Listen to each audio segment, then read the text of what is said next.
சமீபத்துல இப்போ நிறைய திரைப்படங்கள் ரீலீஸ் ஆயிருக்கு. ஆமா, அப்படி நம்ம இயக்குல ஏதாவது ஒரு சில படங்கள் வந்து ரீலீஸ் பண்றாங்க.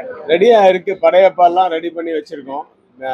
இதெல்லாம் ஃபுல்லா தட் இஸ் சிஜில இருந்து அதுல இருந்து எல்லாம் மாடர்னா இன்னைக்கு என்னெல்லாம் வேணுமோ அது டால்பி அட்மாஸ், அப்புறம் ஃபிலிம் வந்து இது வந்து பிக்சர் வந்து இன்னைக்கு எல்லாம் மறுபடியும் எல்லாமே எல்லா ஒர்க்குமே புது படத்துக்கு பண்ற மாதிரி எல்லாமே பண்ணி படையப்ப வச்சிருக்கு.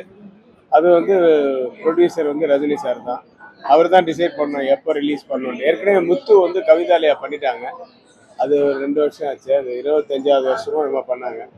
இது படையப்பாவும் 26 வருஷம் ஆயிடுச்சு. இப்போ 99 ஏப்ரல்ல வந்தது. 27 வருஷம் ஆச்சு கிட்டத்தட்ட. அதனால அது வரலாம். நிறைய படங்கள் வந்து ரீரிலீஸுக்கு கேட்குறாங்க. என் படம் தெனாலி, நான் என் சொந்த படம் அது கேட்குறாங்க. அபய்ஷன்மிகி, தெனாலி, பஞ்சதந்திரம், தசாவதாரம் கேட்குறாங்க ரீரிலீஸு. அதுக்கப்புறம் வில்லன், வரலாறு, இந்த மாதிரி ஓடின படங்கள்லாம் இருக்குல்ல. நட்புக்காக சரத்குமாரோட ஒரு 10 படம் பண்ணியிருக்கோம்.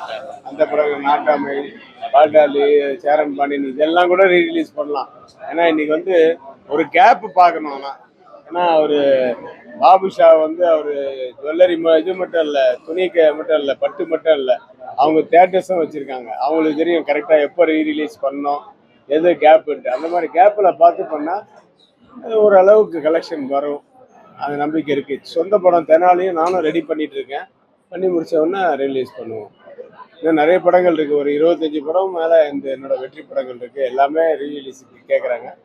பட் எல்லாமே அட்டிட்டு மொத்தமாக கொண்டு வந்து போட முடியாது. ஏன்னா புது படங்கள் வர வேண்டியது இருக்குல்ல. ரீரிலீஸுன்றது ஒரு குறிப்பிட்ட ஆடியன்ஸ் தான். இப்போ ரஜினி ஃபேன்ஸு அப்படின்னா ரஜினி படங்கள், விஜய் ஃபேன்ஸ்னால் விஜய் படங்கள், அஜித் ஃபேன்ஸ் வந்து வில்லன் வரலாறுலாம் கண்டிப்பாக பார்ப்பாங்க.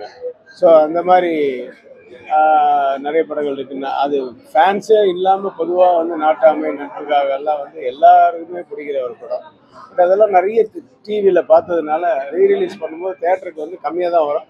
நம்பர் ஆஃப் தேட்டர்ஸ் குறைச்சி நல்ல ஃபெசிலிட்டிஸோட தேட்டருக்கு கொடுத்தா இப்போ கண்டிப்பாக பொழுதுபோக்காகவும் இருக்கும், டைமை பாஸ் ஆகும் அப்படின்ற இதில் வருவாங்க. காமெடி பிக்சர்ஸுக்கெல்லாம் நிறைய பிஸ்ஸாலாம் பண்ணலாம் ரீரிலீஸு.